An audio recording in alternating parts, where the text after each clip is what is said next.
Hello मेरे प्यारे बच्चों, स्वागत है आप सभी का एमके सर इंस्पिरेशन के एक और बेहतर वीडियो में। सो माय डियर स्टूडेंट, आज के इस वीडियो में हम क्लास 12th केमिस्ट्री के 4 महत्वपूर्ण अंतर को देखने वाले हैं। और आपको बता दें बच्चों, बोर्ड एग्जाम 2024 की दृष्टि से ये काफ़ी ज़्यादा इंपॉर्टेंट है, क्योंकि आपको पता होना चाहिए बच्चों कि जो टिप्पणी वाला जो चैप्टर है वो टोटली रिमूव कर दिया गया है। यानी जो टिप्पणी वाला आपका चैप्टर है उसको हटा दिया गया है। ठीक, ये आपके सिलेबस में नहीं है, हटा दिया गया। आपको पता होगा टिंडल प्रभाव, ब्राउनी गति और उसके बाद अपोहन, पेप्टीकरण, ये जो चैप्टर है ठीक वो पूरी तरह से हटा दिया गया है, पृष्ठ रसायन वाला। इसलिए ये अंतर वाले क्वेश्चन आपके और भी ज्यादा इंपॉर्टेंट हो जाते हैं। तो चलिए देख लेते हैं 2024 बोर्ड एग्जाम में आपको कौन कौन से 4 महत्वपूर्ण अंतर तैयार करना है। तो पहला अंतर है बच्चों, धात्विक चालक तथा वैद्युत अपघटनी चालक में अंतर। ये वैद्युत रसायन चैप्टर का है। ठीक, इसके पहले हमने बताया ना, फ्रेंकेल और साटकी दोष मोस्ट इंपॉर्टेंट था पहले चैप्टर में, लेकिन वो चैप्टर ही हटा दिया गया है, ठोस अवस्था। ये चैप्टर पूरी तरह हट गया है, इसलिए ये पहला अंतर हो जाता है। देखिए बच्चों, सबसे पहले जानना है कि धात्विक चालक किसे कहते हैं। धात्विक चालक का मतलब होता है कि ऐसे चालक जिसमें धारा का प्रवाह इलेक्ट्रॉन के द्वारा हो, जैसे सोना, चांदी, लोहा, ठीक, ये सभी धातु होते हैं तो धात्विक चालक। और वैद्युत अपघटनी चालक का मतलब जैसे क्या है, पानी में कोई चीज आप घोल रहे हैं, जैसे नमक घोल दिया बच्चों आपने, HCl घोल दिया, सल्फ्यूरिक अम्ल घोल दिया, तो उससे यानी क्या बन जाएगा, वो जो चालक बनेगा उसे वैद्युत अपघटनी चालक। जैसे सेल वगैरह में, बैटरी में क्या करते हैं हम, इसका घोल का यानी जो आपका अम्ल होता है उसी के घोल का प्रयोग करते हैं, या लवण का विलयन प्रयोग करते हैं, तो वो हो जाता है अपघटनी चालक। और वैद्युत अपघटनी चालक में धारा का प्रवाह आयनों के द्वारा होता है। ठीक, तो चलिए हम देख लेते हैं कि अंतर हम कैसे लिखेंगे। सबसे पहले धात्विक चालक में देखेंगे बच्चों कि इसमें धारा का प्रवाह इलेक्ट्रॉनों के द्वारा होता है। अभी हमने कहा ना कि धात्विक चालक वे चालक होते हैं जिनमें धारा का प्रवाह किसके द्वारा, इलेक्ट्रॉनों के द्वारा होता है। और वैद्युत अपघटनी चालक में इसमें धारा का प्रवाह आयनों के द्वारा होता है, यानी इसमें प्लस आयन और जो होते हैं माइनस, यानी धनायन और ऋणायन के द्वारा होता है, जबकि इसमें इलेक्ट्रॉन के द्वारा धारा का प्रवाह होता है। ठीक है ना। चलिए दूसरा देखते हैं कि ताप बढ़ाने पर चालकता घटती है। जैसे आपको पता होना चाहिए बच्चों, कोई भी तार होता है, तार में धारा का प्रवाह अगर अधिक से अत्यधिक बढ़ जाए, यानी धारा का मान अचानक से बढ़ जाता है, तो हमें पता है कि प्रतिरोध का मान घटने लगता है। ठीक, तो वही चीज कह रहा है कि जो ताप बढ़ाने पर चालकता क्या हो जाती है, घट जाती है। ठीक, यानी तार गर्म हो जाएगा तो उसकी चालकता घट जाएगी। लेकिन वैद्युत अपघटनी चालक में ऐसा नहीं होता, इसमें ताप बढ़ाने पर चालकता क्या हो जाती है, और भी बढ़ जाती है। ठीक है ना, तो इसमें ताप बढ़ाने पर चालकता बढ़ती है। ठीक, चलिए तीसरा है कि इसमें रासायनिक परिवर्तन नहीं होता है, यानी धात्विक चालक में कोई भी रासायनिक परिवर्तन देखने को आपको नहीं मिलेगा।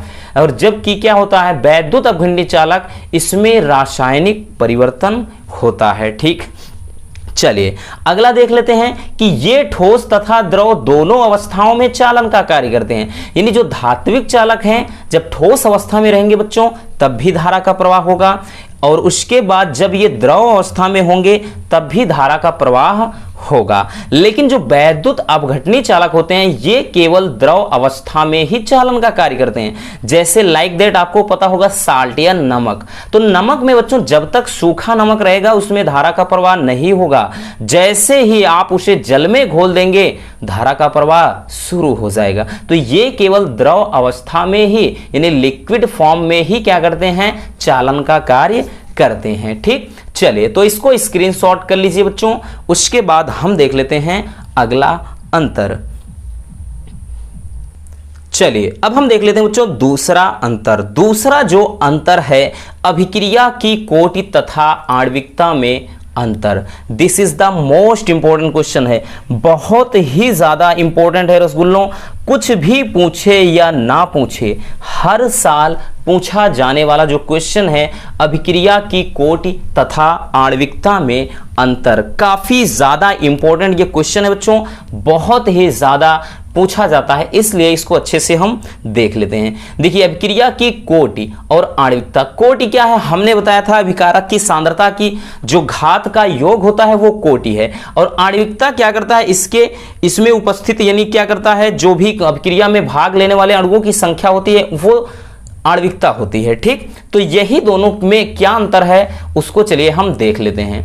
तो पहला अंतर है बच्चों कि यह एक प्रायोगिक मान है। ठीक, अभिक्रिया की कोटि क्या है, एक प्रायोगिक मान है, और अभिक्रिया की जो आणविकता है यह एक सैद्धांतिक मान है। ठीक, कोटि क्या है, एक प्रायोगिक मान है और आणविकता एक सैद्धांतिक मान है। दूसरा, तो अभिक्रिया की जो कोटि है रसगुल्लों वो शून्य, भिन्नात्मक तथा ऋणात्मक हो सकती है। यानी अभिक्रिया की जो कोटि होती है जिसको अभिकारक की सांद्रता की घात बोलते हैं, जैसे अगर कोई चीज है भाई इस तरह से, तो यहां पर जैसे ये लिखा है बच्चों, तो यहां पर हम 0 भी लिख सकते हैं, या इसमें लिख सकते हैं भाई 1/2 लिख सकते हैं, b के घात इस तरह से यानी 1/3 लिख सकते हैं। ठीक, तो ये चीज होता है, या फिर हम a की घात यहां पर 1/2 लिख दिए और b के घात लिख दिए -2। तो जो अभिक्रिया की जो कोटि होती है बच्चों वो कोटि शून्य, भिन्नात्मक तथा ऋणात्मक कुछ भी हो सकती है, जैसा कि अभी आपने देखा। लेकिन क्या है कि अभिक्रिया की जो आणविकता है यह कभी भी शून्य, भिन्नात्मक या फिर मतलब तथा जो ऋणात्मक नहीं हो सकती है।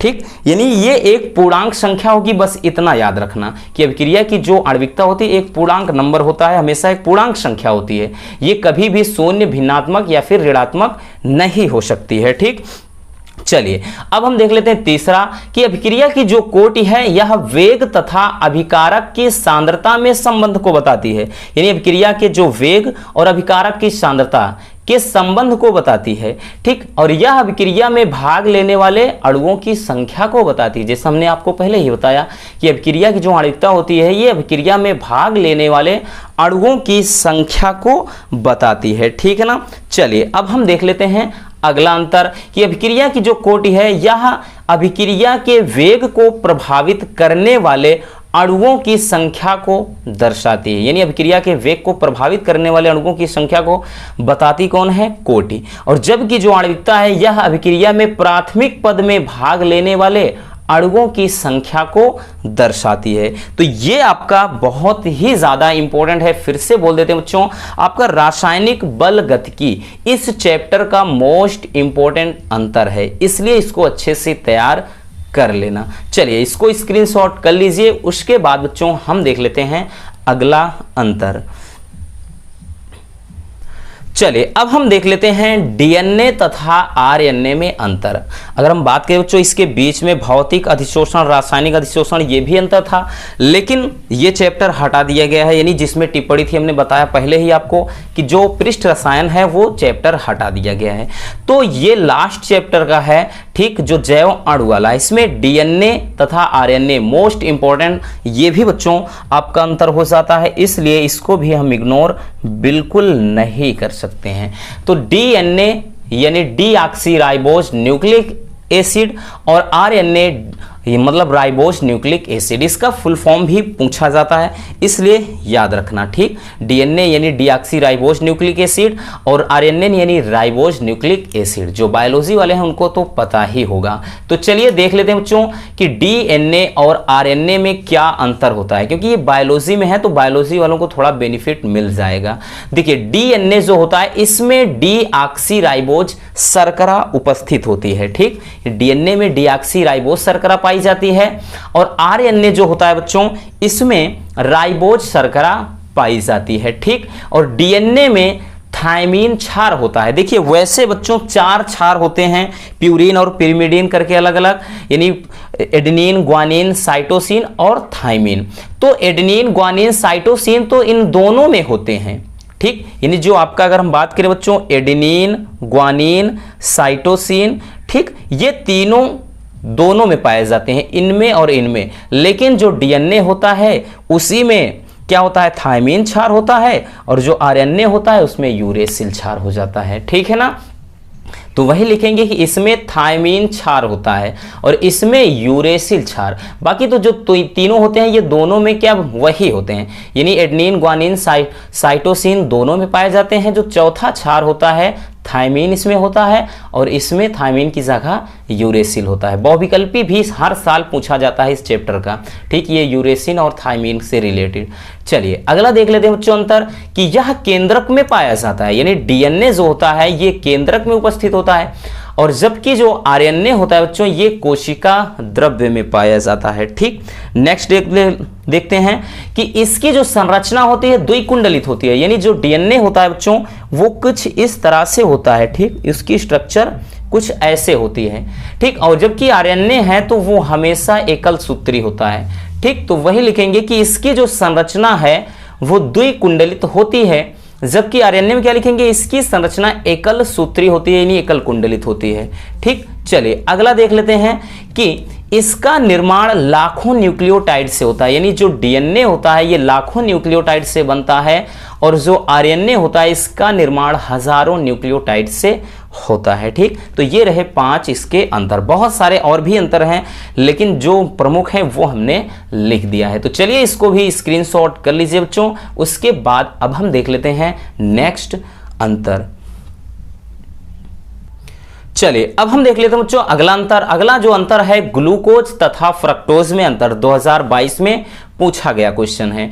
ठीक है ना, वैसे सारे क्वेश्चन किसी ना किसी सेट में पूछे ही जाते हैं बच्चों। ठीक, लेकिन ये भी काफी ज्यादा इंपॉर्टेंट है कि ग्लूकोज तथा फ्रक्टोज में क्या अंतर है, या फिर कहेगा ग्लूकोज तथा फ्रक्टोज की तुलना कीजिए। ठीक, तो देखिए ग्लूकोज क्या है, फ्रक्टोज क्या है, ध्यान से समझिएगा। देखिए ग्लूकोज को बच्चों अंगूर की शर्करा कहा जाता है, क्योंकि अंगूर का जो प्रमुख घटक है अंगूर में ग्लूकोज की मात्रा होती है। ठीक, और जो फ्रक्टोज होता है ये फलों में, यानी जो पके हुए फल होते हैं जैसे आम हो गया, ठीक, पपीता वगैरह है फल पक गया, या और भी जो रसीले आम मतलब रसीले फल होते हैं, या वैसे भी जो मीठे फल होंगे, ठीक, खट्टे वाले नहीं मीठे वाले, उनमें फ्रक्टोज होता है। तो जो ग्लूकोज है इसे अंगूर की शर्करा कहते हैं, और जो फ्रक्टोज है इसे फलों की शर्करा कहते हैं। ठीक, दूसरा है कि यह 6 सदस्यीय वलय है। ठीक, यानी ग्लूकोज की जो स्ट्रक्चर होती है ये 6 सदस्यीय वलय होती है इसमें, और जबकि फ्रक्टोज में यह 5 सदस्यीय वलय होता है। ठीक, अगला है कि यह कम वसा का उत्पादन करता है। ठीक है ना, जो ग्लूकोज होता है यानी इसमें कम वसा होती है, तो ये कम वसा का उत्पादन करता है, और जबकि फ्रक्टोज है ये अधिक वसा का उत्पादन करता है। अगला लिखेंगे कि जो ग्लूकोज में है कि यह शरीर के लिए प्रमुख ऊर्जा का स्रोत है। हमें पता है कि भाई ग्लूकोज हमें इंस्टेंट क्या करता है, एनर्जी प्रदान करता है। आपको पता है जो धावक होते हैं, दौड़ते हैं, या क्रिकेटर वगैरह जो खेलते हैं भाई वो सादा पानी नहीं पीते हैं, जो वो भाई पीते हैं उनमें क्या है ग्लूकोज की मात्रा होती है। ठीक, आप वैसे भी कोई काम कर रहे हैं हैवी, देखा होगा जिम में जो भी लोग जाते हैं ज्यादातर वो ग्लूकोज का ही डोज लेते हैं। तो ये शरीर के लिए प्रमुख ऊर्जा स्रोत है। ठीक, यानी शरीर को बहुत ही ज्यादा एनर्जी प्रदान करता है। और फ्रक्टोज क्या है, यह मस्तिष्क तथा मांसपेशियों के लिए उपयुक्त ऊर्जा का स्रोत नहीं है। ठीक है ना, यानी फ्रक्टोज क्या है, एक प्रकार के कार्बोहाइड्रेट की मात्रा इसमें थोड़ा होती है, तो भाई हमें इंस्टेंट थोड़ा मतलब एक तुरंत ही ऊर्जा प्रदान करता है, लेकिन ये भाई क्या है शरीर में लंबे समय तक स्टोर रहता है। तो यह वही चीज है कि इसमें कि यह मस्तिष्क तथा मांसपेशियों के लिए उपयुक्त ऊर्जा का स्रोत नहीं है, बाकी वैसे हमें ऊर्जा प्रदान करता है। तो चलिए इसको भी स्क्रीनशॉट कर लीजिए। हो गया। तो बस बच्चों आज के इस वीडियो में इतना ही। उम्मीद करता हूं कि ये वीडियो आपके लिए काफी ज्यादा हेल्पफुल रही होगी। अगर वीडियो पसंद आए तो प्लीज वीडियो को लाइक कर देना, और नया है तो चैनल को सब्सक्राइब जरूर कर लीजिए। मिलते हैं किसी और ऐसे मजेदार वीडियो के साथ। Love you, bye bye, take care.